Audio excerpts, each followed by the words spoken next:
Ever had a situation where there was a fallout, where there was trust in question, communication, and just fundamentally you're questioning if you're on the same page? And then the other person acts like nothing happened and they want to move on from it immediately. Maybe you had the plans right away and then they expect you to just act like things are back to normal, or they even tell you, why can't we go back to normal? Reality is that you can't just go back to normal because things are not normal and maybe they were never normal to begin with. And while this is a signature move in any toxic relationships or in any emotionally immature relationship, the society also values moving on from things really quickly. How many times you hear they can move on from anything as sort of a compliment to someone's resiliency. Going back to normal means that whatever issue you may be having will definitely not get resolved. If you had trust issues, if you've been disrespected, if you've been lied to, if your feelings were minimized, that will repeat again. There is no accountability for what happened.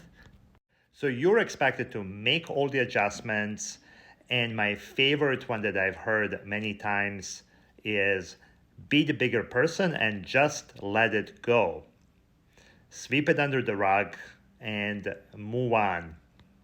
So you can see how society, through toxic positivity, can enable toxic behaviors, downplay any kind of accountability for it, and also scapegoat the person that is not able to move on as the one that is difficult and the problem.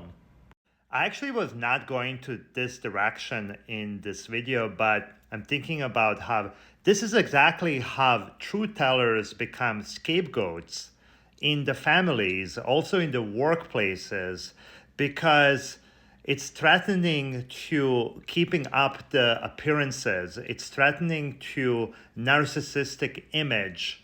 And because narcissists are unable to control them because they won't go back to normal, and normal means that there is no accountability for narcissists, they then control how other people are going to see them by characterizing the scapegoats to be difficult, an inch, crazy.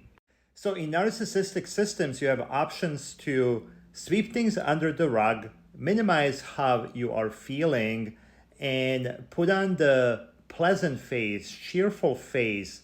This is exactly how people-pleasing gets developed in narcissistic systems. Or you have an option to be characterized as the difficult one, dramatic one, you can be scapegoated, and that also means isolation, that you'll be isolated because they'll control who has access to you, and you probably won't be invited to a lot of parties. I remember workplaces where there was a narcissistic boss on the top who would set up a system like this, where if you challenge the status quo, you will be punished, you'll be framed, scapegoated, and there's a corporate message of be authentic, bring your whole self to work. We value authenticity in our leadership. It's so common, and it's almost ironic how ingenious it is. Although being authentic means nothing more than a buzzword in a lot of these environments, owning your authenticity is really how you get to move away from these kind of environments. But that also means being isolated and experiencing the short-term hardships and struggles, but with a long-term reward of protecting your mental health from environments where you cannot be yourself. And at the end of the day, that's worth it. Let me know what you think in the comments. And if you did enjoy this video, please hit like, share, subscribe, and